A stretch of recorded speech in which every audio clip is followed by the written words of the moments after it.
বাগেরহাটে বাণিজ্য মেলায় আয়োজনে ব্যবসায়ীদের ব্যবসার ক্ষতির আশঙ্কায় মানববন্ধন করছে ব্যবসায়ীরা। বিস্তারিত জানাতে বাগেরহাট প্রেস ক্লাবের সামনে থেকে সরাসরি যুক্ত হচ্ছেন প্রতিনিধি আমিরুল হক বাবু। আমিরুল হক বাবু, এ বিষয়ে বিস্তারিত আপনার কাছ থেকে জানতে চাচ্ছি।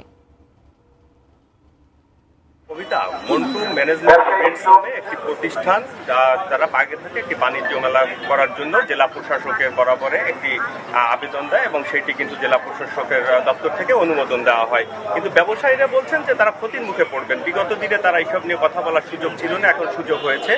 তারা এটার প্রতিবাদ জানাচ্ছে। আসলে বাগেরহাট প্রেস ক্লাবের সামনে কিন্তু তারা হাজার হাজার ব্যবসায়ীরা কিন্তু এই মানববন্ধনে তারা অংশ নিয়েছে। তারা বলছেন যে আসলে এই যে ব্যবসায়ীরা তারা ব্যাপকভাবে ক্ষতিগ্রস্ত হবেন। সেই সাথে বাণিজ্য মেলাটি এমন একটি জায়গায় হচ্ছে যেখানে তার পাশে বাগেরহাটের যে কোলঘাটের যে ভৈরব নদী, সেই ভৈরব নদী কিন্তু আসলে দূষিত হবে, সেক্ষেত্রে পরিবেশও দূষিত হবে। তারা এই মানববন্ধনে যদি এই বাণিজ্য মেলা বন্ধ না হয় তাহলে কিন্তু তারা হুঁশিয়ারি দিয়েছেন যে তারা আরও বড় পদক্ষেপ গ্রহণ করবেন। তারা কোনো অবস্থাতে এই বাণিজ্য মেলা বাগেরহাটে হতে দিবেন না, এমনটি কিন্তু এখানকার ব্যবসায়ীরা বলছেন। তো কবিতা, এই ছিল বাগেরহাটের বাণিজ্য মেলার বিরুদ্ধে সংবাদ।